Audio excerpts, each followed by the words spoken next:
le conte de la femme qui décida un jour de ne plus fuir les occasions de rencontrer le bonheur. Au-delà de nos 5 sens, l'aptitude au bonheur est un sens à éveiller et à cultiver avec amour. Il était une fois une femme qui souffrait beaucoup, et en particulier chaque fois qu'elle aurait pu être heureuse. Il faut vous dire qu'elle avait été une petite fille profondément blessée par la mort de sa mère. Celle-ci, pour des raisons qui lui appartenaient, s'était, dans un moment de désespoir sans espoir, donné la mort.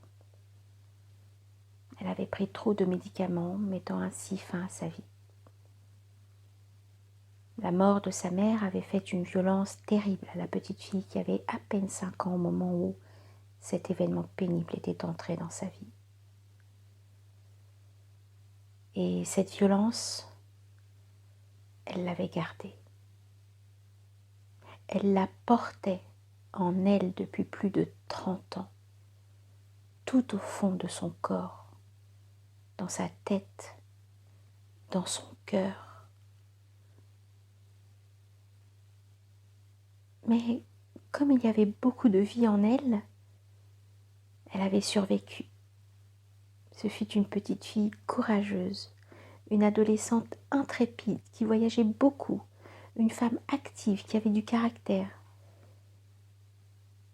Mais il y avait une inquiétude toute noire, permanente en elle,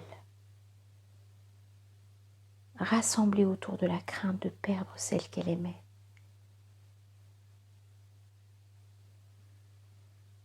Elle était à la fois très solide et très fragile. Elle avait ainsi vécu plusieurs séparations amoureuses et cela l'avait beaucoup affectée. Car vous comprenez que chaque fois se réveillaient en elle les blessures inscrites dans son corps de petite fille. Un jour, elle décida d'aller sur la tombe de sa mère. Elle avait fabriqué, en rassemblant quelques vieux vêtements, une sorte de pantin qui représentait de façon symbolique la violence qu'elle avait reçue à la mort de sa mère. D'un seul coup, cela devenait urgent. Il lui fallait rendre, restituer, vous l'avez compris, symboliquement à sa mère la charge négative inscrite en elle par la disparition de celle-ci. Elle fit un long voyage en train de plus de 8 heures et déposa l'objet sur la tombe de sa mère, avec une petite lettre qui commençait ainsi. Maman, ta disparition quand j'avais 5 ans m'a fait beaucoup de violence. J'étais trop petite. J'avais encore besoin d'une maman. Et surtout, je n'ai pas eu le temps de te donner tout l'amour que j'avais en moi. À l'époque, je n'avais pas de mots pour dire tout cela et je ne voulais pas ajouter de la peine au chagrin de papa. Tout cet amour que j'avais pour toi, que je n'ai pu t'offrir, m'étouffe.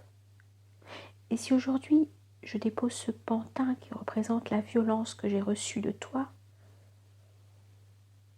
je reviendrai un jour prochain avec un objet qui représentera tout l'amour que je n'ai pu te donner et que j'aimerais t'offrir avec beaucoup, beaucoup de tendresse et une affection infinie.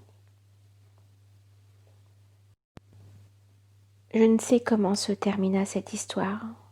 Ce que je sais, c'est que cette femme fut très soulagée d'avoir pu faire cela.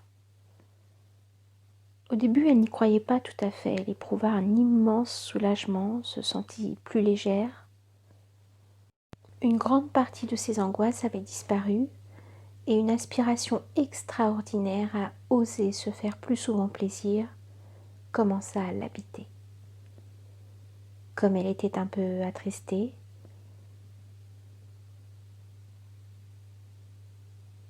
Elle dessina et se fit faire à partir de ses dessins un très beau bijou pour elle-même, pour saluer la nouvelle femme qu'il y avait en elle, qu'elle souhaitait à l'avenir respecter. Et comme pour appuyer sa démarche, elle découvrit dans un livre une petite phrase qui la confirma sur son chemin de vérité. Ce n'est pas tant ce qui nous arrive qui est le plus important, c'est ce que nous en faisons.